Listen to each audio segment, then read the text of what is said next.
Hi, welcome friends. Welcome to weekend special. Let us call it weekend. Friday and Saturday put together is a weekend. So, ఈ రోజు market weekend మొత్తానికి bounced back. So bounce back అవ్వటం ఒక కొత్త రకమైనటువంటి ఆశని కల్పించింది. ఏంటి బౌన్స్ బ్యాక్ అంటే వారం అంతా ఆల్మోస్ట్ తగ్గింది. వారం అంతా తగ్గినట్లే, ఏదో మధ్యలో కొద్దిగా ఏదో రికవర్ అయినట్లు అయింది, కానీ ఫైనల్గా ఈరోజు రికవర్ అయిపోయింది. అంటే లాస్ట్ వీక్తో పోలిస్తే ఈ week slightly down. Bank Nifty అయితే లాస్ట్ వీక్తో పోలిస్తే బ్యాంక్ నిఫ్టీ ఈ వీక్ స్లైట్లీ అప్. ఇది పరిస్థితి, తాజా పరిస్థితి. సో అంటే దీని అర్థం ఏంటంటే మార్కెట్లు ఎటు పోవటం లేదు. 24,850 మీకు ఫ్రైడే క్లోజింగ్, వీకెండ్ క్లోజింగ్ తీసుకుంటే నిఫ్టీ 24,850 లెవెల్స్ మెయింటైన్ చేసింది. బ్యాంక్ నిఫ్టీ అయితే almost it is at its levels. ఏమాత్రం తగ్గేది లేదు. బ్యాంక్ నిఫ్టీ మాత్రం యాక్టివ్గా ఉంది, బాగుంది. బ్యాంక్ నిఫ్టీలో ఏమీ అంత ఇబ్బంది ఏమి రాలా. అంటే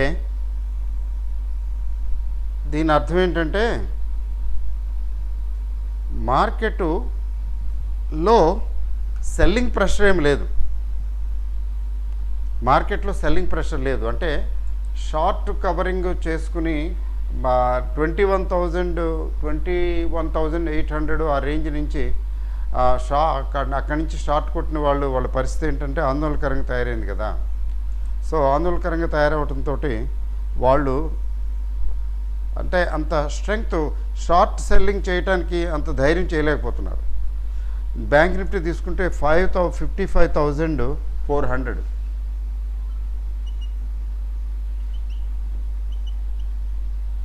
అంటే దీని అర్థం ఏంటంటే బ్యాంక్ నిఫ్టీ కంటే కూడా ఎక్కువ అంటే పెరగటం అంటే రికవర్ అయిందని అర్థం. చూడండి ఒకసారి బ్యాంక్ నిఫ్టీ వీక్లీ చార్ట్ చూద్దాం.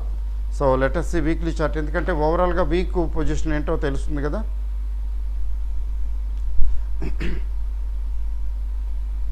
ఎస్ 3 months చూస్తున్నాం. వీక్లీ చార్ట్ చూడండి. ఇక్కడ మొదలైంది, ఇక్కడ బాటమ్ అవుట్ అయింది 48,000 దగ్గర.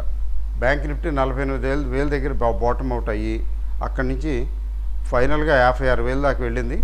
ఇప్పుడు దాదాపు జస్ట్ ఒక 300 పాయింట్స్, 400, 500 పాయింట్స్ దిగుని ఉంది ఆల్ టైమ్ హైకి. అంటే సేఫ్ జోన్లో చాలా యాక్టివ్గా బుల్లిష్గా ఉందన్నమాట.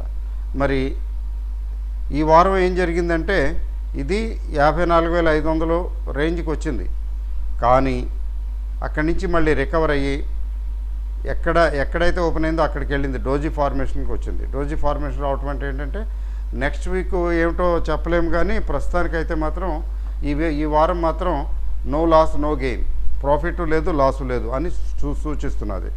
ఇది ఇక్కడ స్టోరీ. నెక్స్ట్ స్టోరీ ఏంటంటే నిఫ్టీ తీసుకున్నట్లయితే మాత్రం there is some deficit, there is some shortage. ఎందుకని అంటే ఈ మెయిన్ పివోటల్స్ ఉన్నాయి కదా, ఆ పివోటల్స్ సహకరించలేదు.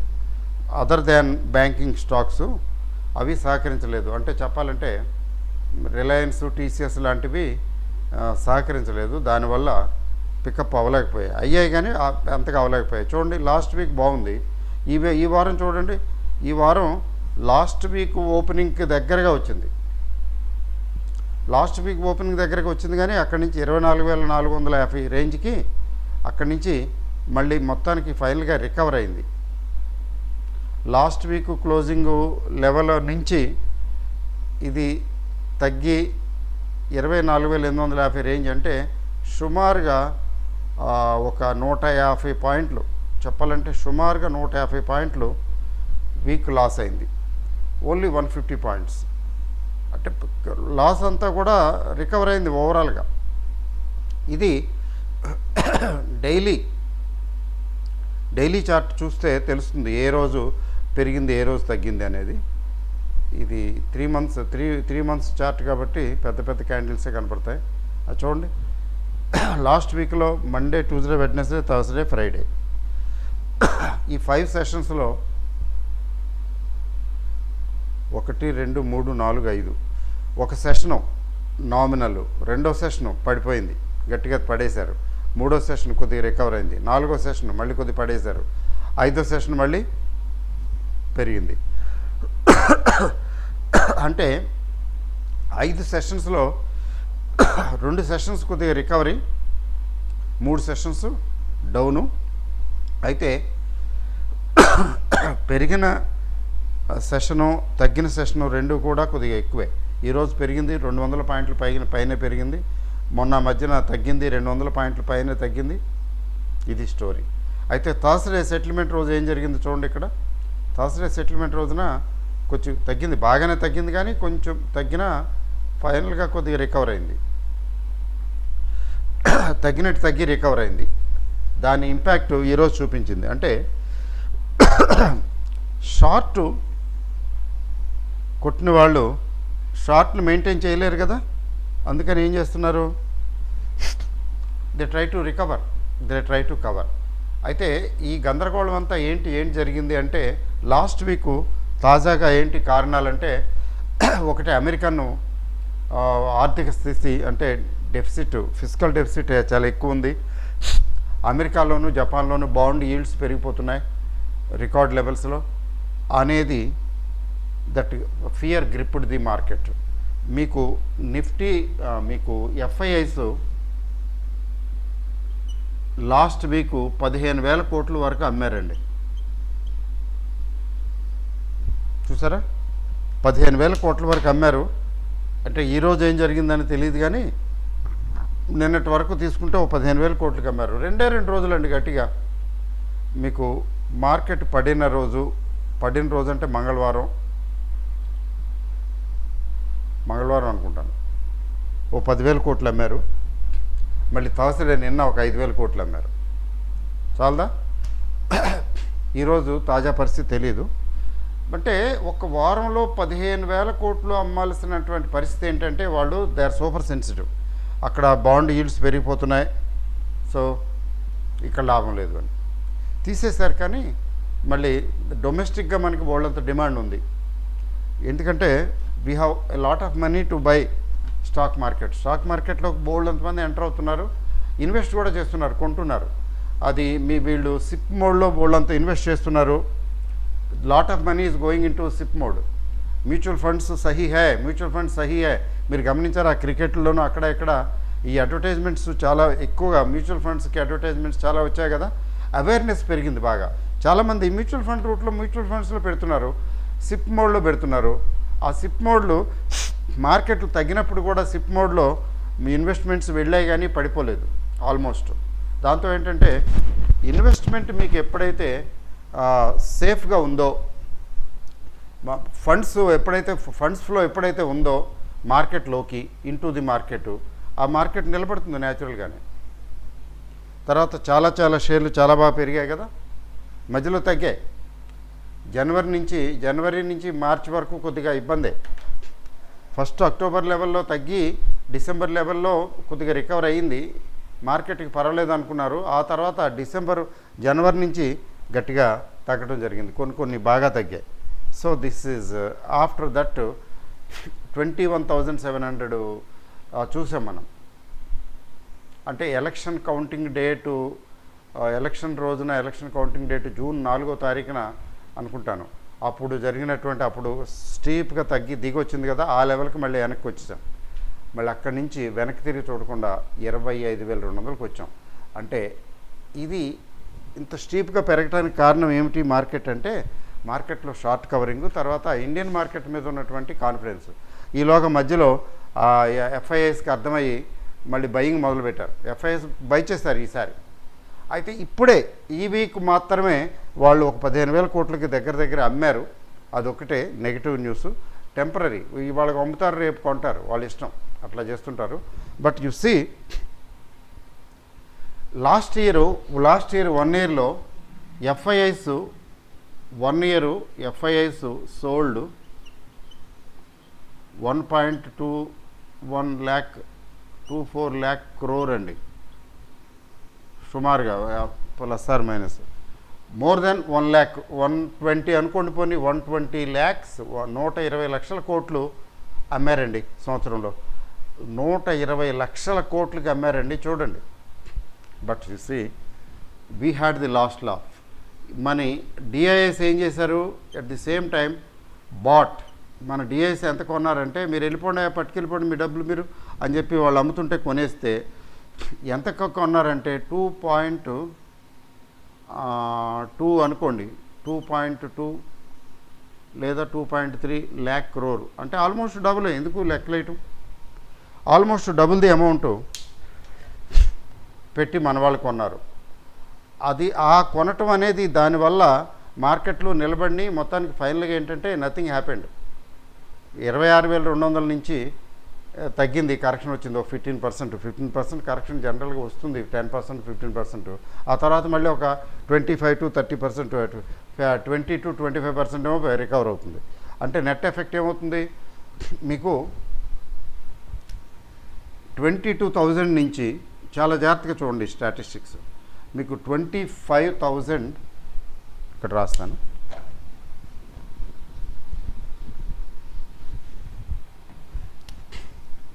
ఈ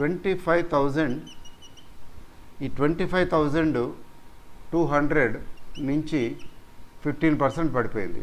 అంటే 4,000 దగ్గర 3,750, 3,800, సుమారుగా ఒక 3,800 అనుకుందాం డౌను. 15% సుమారుగా. ఒక 4,000 వేసుకున్నా పర్వాలేదు, ఏమవుదు. 4,000 వేసుకుంటే ఎంత అవుతుందండి, 21,000 తీసేస్తే 21,200 కాదులేండి, 25,200లో 21,750, 800 చేద్దాంలేండి. 800 తీసేస్తే ఇదొక 400, ఇదొక 3,400, 3,500 వేయండి. సుమారుగా 3,500 పాయింట్లు డౌన్ అండి. 3,500 పాయింట్లు అంటే సుమారుగా 14% ఎంతో, సుమారుగా 14-15% డౌను కదా. It's a correction. 10% and above తగ్గితే దాన్ని కరెక్షన్ అంటాం ఇన్వేరియబ్లీ. అదేమి ప్రాఫిట్ బుకింగ్ కాదు, కరెక్షన్ అయితే. సో ఇది ఈ 14-15% కరెక్షన్ జనరల్గా హిస్టారికల్గా తీసుకుంటే ఏం జరుగుతుంది, ఇక్కడ 21,800 కదా, 21,800కి వచ్చింది కదా. ఇక్కడ నుంచి 20 to 25%, 20-25% అప్ సైడ్ పెరగడానికి అవకాశం ఉంది. జనరల్గా అదే జరుగుతుంది, తగ్గిన దానికనుక ఎక్కువ పెరుగుతుంది జనరల్గా. ఇప్పుడు దీనికి 20% వేసుకుంటే ఎంత అవుతుందండి, 22,44, పోనీ 4,000 పాయింట్లు వేసుకోండి. 4,000 నుంచి ఇంకో 5% వేసుకుంటే 5 రోజులు 10, 4,000 నుంచి 5,200. అంటే ఇంత రావాలి గ్రోత్, ఇంత పెరగాలి. ఎంత టైం పడుతుంది, it takes its own time. 5 నెలలు 6 నెలలు పట్టచ్చు, లేకపోతే 3 నెలలు 4 నెలలు పట్టచ్చు, సంవత్సరం పట్టచ్చు.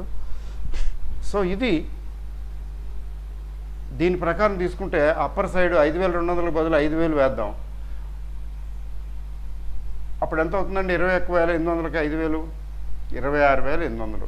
అంటే సుమారుగా 26,000-27,000 మధ్యన by year end are before ఇది క్లోజ్ అయ్యే అవకాశం ఉంది. ఇది ఊరికే హిస్టారికల్ డేటా తీసి నేను చెప్తున్నాను, గెస్సింగే అనుకుందాం కాసేపు. అయితే మియర్ గెస్సింగ్ ఏం కాదు, బేస్డ్ ఆన్ హిస్టారికల్ డేటా. 10-15% అలా తగ్గినప్పుడల్లా అది పెరిగింది, మార్కెట్ రికవర్ అయింది, బాగా రికవర్ అయింది. ఇంకా ఎక్కువ తగ్గినప్పుడు ఎక్కువ రికవర్ అయింది. ఫర్ ఎగ్జాంపుల్ కరోనా టైంలో బాగా తగ్గింది కదా, ఆ తర్వాత బాగా ఎక్కువగా పెరిగింది కదా. మరి 7,000 8,000 నుంచి ఎంత వచ్చిందండి, 3 రెట్లు 4 రెట్లు వచ్చింది, 3.5 రెట్లు వచ్చింది. బాగా తగ్గితే బాగా పెరుగుతుంది, కానీ వస్తుంది. ఎందుకని, because Indian economy is resilient, Indian economy is strong. మీరు మనం ఎక్కడో దాకేందుకు, we have added a new feather to the cap. Indian ఎకానమీలో పిఎస్యూలు, ఆ ఆయుధాలు తయారు చేయడానికి పిఎస్యూస్ మాత్రమే ఉండేవి. నామకే వాస్తే ఏవో అవసరానికి సరిపడా ఏవో కొన్ని తయారు చేసేవాళ్ళు. కానీ లాస్ట్ 10-14 ఇయర్స్లో ఏం చేసాము, డిఫెన్స్ మీద ఫోకస్ పెట్టాం.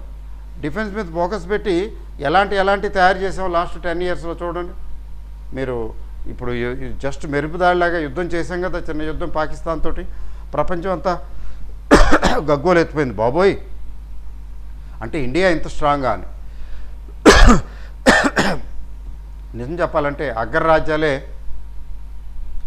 నోరు వెళ్ళబెట్టుకొని అలా చూస్తూ ఉండిపోయాయి అగ్రరాజ్యాలు. ఎందుకని అలా ఉండిపోయినాయి అంటే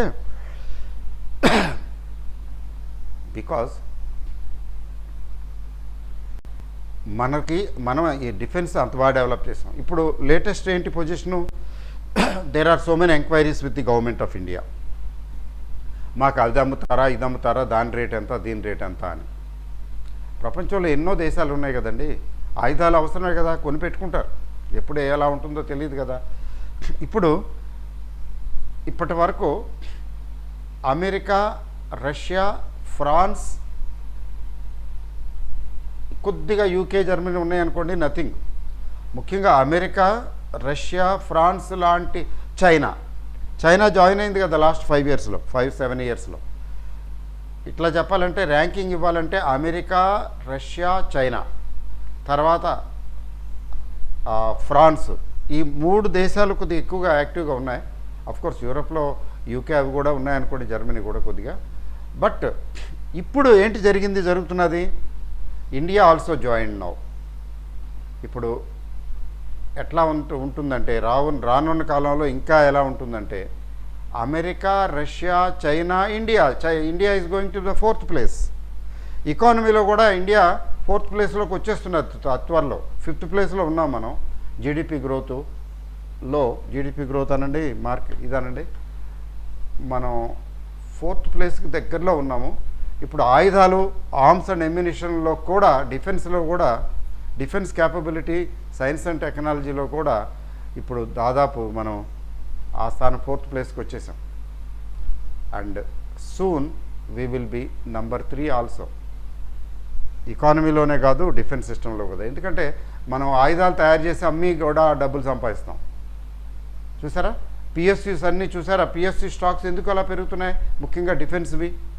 అలా పెరగడానికి కారణం ఏంటి, because we are increasing our technological technology upgrade చేసుకుంటున్నాము, ఆయుధాలు ప్రొడ్యూస్ చేస్తున్నాము. ఆయుధాలు మన కోసమే కాకుండా ఇతరులకి అమ్మగలిగిన పొజిషన్లో అమ్ముతున్నాం. So there is a demand from all over the world. ఇంకా అంతకన్నా ఏం కావాలి. సో అదొకటి. తర్వాత రైల్వేస్ అలాగే డెవలప్ చేసాము, ఇన్ఫ్రాస్ట్రక్చర్ డెవలప్ చేసాము. ఇంకేం కావాలండి, ఎకనామిక్ గ్రోత్ ఎందుకు రాదు, వస్తుంది. So economic growth is guaranteed. Coming 2-3 years 4 ఇయర్స్లో ఇంకా బాగుండే అవకాశం ఉంది. కాబట్టి ఎకానమీలో గ్రోత్ వచ్చినప్పుడు స్టాక్ మార్కెట్లో ఎందుకు రాదు గ్రోత్. అందుకని immediate target for Nifty is 26,700, 27,200.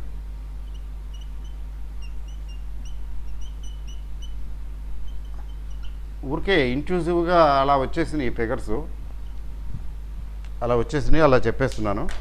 But 26,000 and above అనేది కన్ఫర్మ్ తెలిసిపోతున్నది. There is buying and there is strength in the economy. And results కూడా మరీ మిక్స్డ్గా, బ్యాడ్గా ఏం లేవు, చాలా వరకు బాగానే ఉన్నాయి. అన్ని కంపెనీలు మంచి రిజల్ట్స్ ఇవ్వవు కదండి, మెజారిటీ చూసుకుంటాం. సో మెజారిటీ కంపెనీస్ రిజల్ట్స్ అంత బ్యాడ్గా లేవు, గొప్పగా అని చెప్పలేము కానీ బ్యాడ్గా లేవు. This is an indication. So ఇప్పుడు మనం శోధించాల్సింది ఏంటంటే, ఇప్పటి నుంచి గ్రోత్ వస్తే ఏ సెక్టార్స్లో గ్రోత్ వచ్చే అవకాశం ఉంది, దానికోసం ప్రత్యేకించి నేను ఒక వీడియో పెడతాను. Because that is useful. ఏ సెక్టార్లో గ్రోత్ వచ్చే అవకాశం ఉంది. సో సెక్టార్లు ఎప్పుడైతే తీసుకుంటామో ఆ సెక్టార్లో నుంచి కంపెనీస్, లీడర్స్, ఏ కంపెనీలు ఉన్నాయి, వాటి స్థితిగతులు ఏమిటి అనేది తీసుకోవచ్చు. సో సెక్టర్ని ఐడెంటిఫై చేయటం కూడా చాలా అవసరం. So that's I do, but I have to do a lot of homework. ఇట్లా చెప్పలేను, కొంచెం తీరిగ్గా కూర్చోవాలి. 1-2 సండేలు, సాటర్డేలు కూర్చుంటే వస్తుంది, తీస్తాను. So we will see sectors and companies in growth path. అక్కడ ఐడెంటిఫై చేయగలిగినప్పుడు అక్కడ ఇన్వెస్ట్ చేస్తే బాగుంటుంది కదండి. అది ఈరోజు విశేషం ఏంటంటే we are going to identify sectors and companies. So ఇప్పుడు సో ఫార్ సో గుడ్. రేపు నెక్స్ట్ వీక్ ఎలా ఉంటుంది అండి అంటే, నెక్స్ట్ వీక్ నేను అనుకోవటం నా లెక్క ప్రకారం మిక్స్డ్గానే ఉండే అవకాశం ఉంది. పడుతూ లేస్తూ పెద్ద లీడ్ తీసుకుంటుందని నేను అనుకోవటం లేదు. ఎందుకంటే ఈ 25,000, 25,200, మళ్ళీ 24,800, లేకపోతే ఇంకా తగ్గితే 24,600, 400 కూడా రావచ్చు. కానీ రాలేదు అంటే రాకపోవచ్చు. ఇట్లా 25,000 ప్లస్ తర్వాత 24,000 ప్లస్ రేంజ్లో ఉండే అవకాశం ఉంది. కొంచెం పైకి కిందకి పెద్ద నేనేమి ఒక డైరెక్షన్ ఎక్స్పెక్ట్ చేయటం లేదు. ఒక డైరెక్షన్ ఉండకపోవచ్చు, అప్ ట్రెండ్ లేదా డౌన్ ట్రెండ్ ఉండకపోవచ్చు. 1-2 రోజులు తగ్గటం మళ్ళీ రికవర్ అవటం, లేదా 2 రోజులు 1 రోజు పెరగటం మళ్ళీ తగ్గటం, ఇట్లాంటి సిచ్యువేషను నెక్స్ట్ వీక్ కూడా. ఎందుకంటే నెక్స్ట్ వీక్ సెటిల్మెంట్ కదండి, మంత్లీ సెటిల్మెంట్ ఉంది. నెక్స్ట్ థర్స్డేకి డెరివేటివ్ సెక్షను క్లోజ్ అయిపోతుంది. కాబట్టి nothing special will happen. Only inventory adjustment లాగా కొద్దిగా షార్ట్లో ఉన్నవి ఏంటంటే రికవర్ అవుతాయి, కొద్దిగా లాంగ్లో ఉన్నవి ఏంటంటే లిక్విడేట్ అవుతాయి. అట్లా బ్యాలెన్స్ అవుతుంది. ఈ బ్యాలెన్సింగ్ యాక్ట్ వల్ల ఏంటంటే 25,000, 24,600 రేంజ్లోనే ఇది మార్కెట్ ఉండే అవకాశం కనపడుతున్నది కమింగ్ వీక్. ఓకే అండి. So all the best. Thank you very much. Happy weekend. Will meet on Monday again.